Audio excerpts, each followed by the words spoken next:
अस्सलाम वालेकुम, welcome back to my YouTube channel. हमारा आज का टॉपिक है data banks in bioinformatics. ये लेक्चर नंबर 13 है बायो इन्फॉर्मेटिक्स का।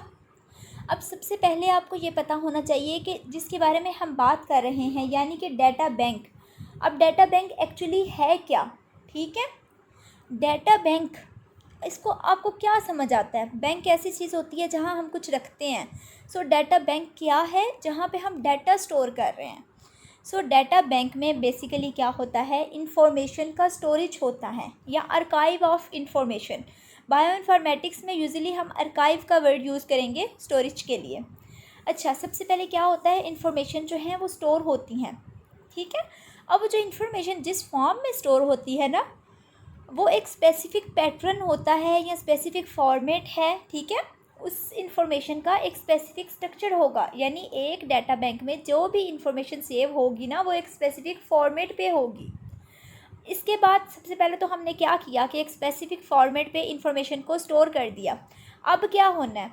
अब हमें वो इंफॉर्मेशन चाहिए, तो हमारे पास ऐसे ज़राए होने चाहिए जिनके थ्रू हम वो इंफॉर्मेशन ले सकें, ठीक है।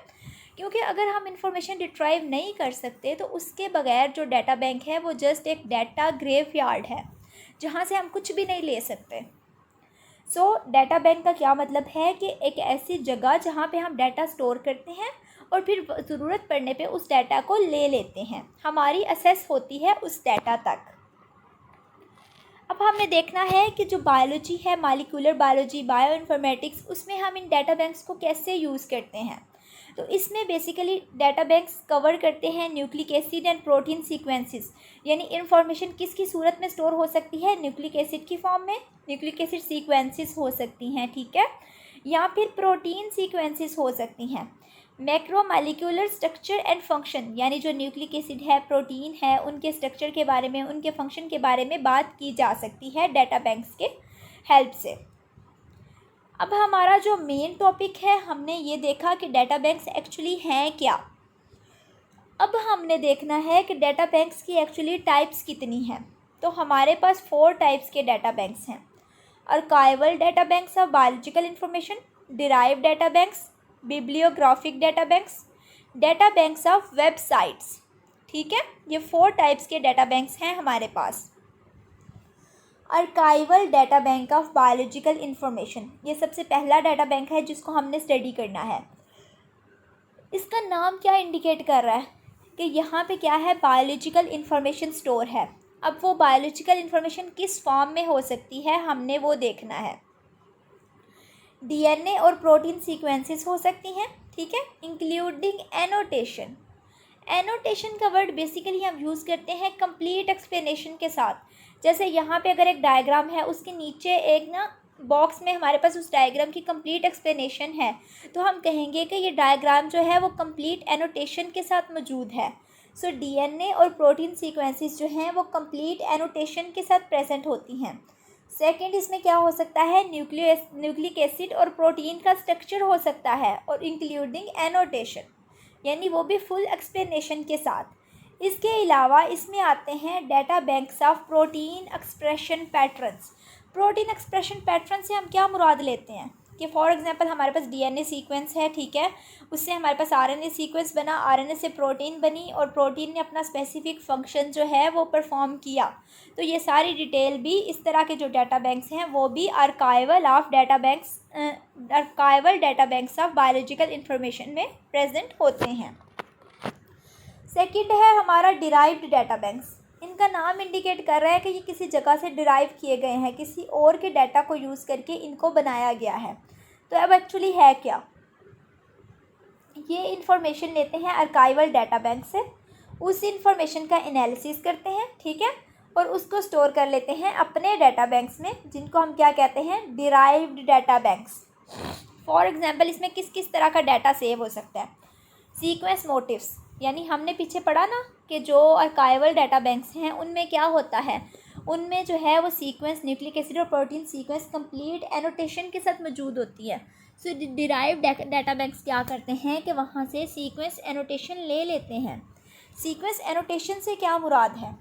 सीक्वेंस एनोटेशन से मुराद ये सीक्वेंस मोटिव से क्या मुराद है कि मतलब जो प्रोटीन्स होती हैं ना, उनके स्पेसिफिक पैटर्न्स होते हैं जिसको देखते ही हमें पता चल जाता है कि ये फ़लाँ प्रोटीन जो है इस ग्रुप से बिलोंग करती है, तो उनको हम सीक्वेंस मोटिव्स कहते हैं। सिग्नेचर पैटर्न्स भी बोला जाता है इनको, ठीक है।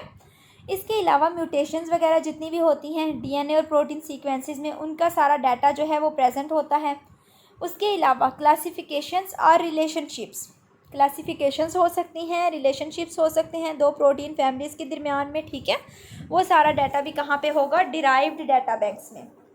थर्ड हमारा टॉपिक है bibliographic data banks. Bibliographic data banks, इस चीज़ को अंडरस्टैंड करने के लिए सबसे पहले तो हमें ये समझना है कि बिब्लियोग्राफिक डाटा बैंक्स एक्चुअली हैं क्या और बिब्लियोग्राफी एक्चुअली होती क्या है। फॉर एग्ज़ाम्पल, आप कोई रिसर्च का काम कर रहे हैं, ठीक है, थीसिस लिख रहे हैं, रिसर्च प्रोजेक्ट कोई बना रहे हैं या कोई आर्टिकल लिख रहे हैं, पेपर लिख रहे हैं, ठीक है। आपने वो लिख लिया, ठीक हो क्या। अब वो डाटा भी तो आपने कहीं से लिया है ना, सारा खुद से तो नहीं ना लिया। जैसे आप रिव्यू आर्टिकल्स लिखते हैं, आप डाटा रिव्यू करते हैं किसी और का, यानी आप कोई रेफरेंस यूज़ कर रहे हैं, तो वो सारे रेफरेंसेस कहाँ पे इंक्लूड होते हैं? बिब्लियोग्राफी में। और वो उसके डाटा बैंक को हम क्या कहते हैं? Bibliographic data banks. Fourth type है हमारे पास, last one, data banks of websites. Data banks of websites. अब देखें, हमारे पास एक डाटा बैंक है, ठीक है, उसका कोई लिंक तो होगा ना उस तक जाने के लिए। अब अगर उन सारे लिंक्स को हम एक जगह पे इकट्ठा कर दें तो वो हमारे पास क्या बन जाएगा? डाटा बैंक्स का डाटा बैंक्स।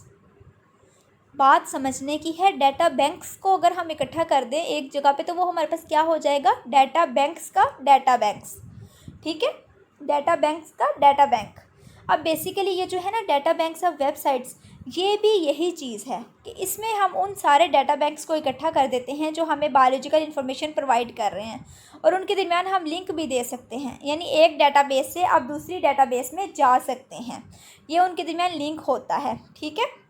अब हमने बात करनी है कि डाटाबेस में आप सर्च किस तरह कर सकते हैं। आप देखें, फॉर एग्ज़ाम्पल गूगल है, ठीक है, आप गूगल पे एक कीवर्ड ऐड करते हैं, कर लिया कीवर्ड ऐड, आपके पास सारा रेलिवेंट डाटा आ जाता है। लेकिन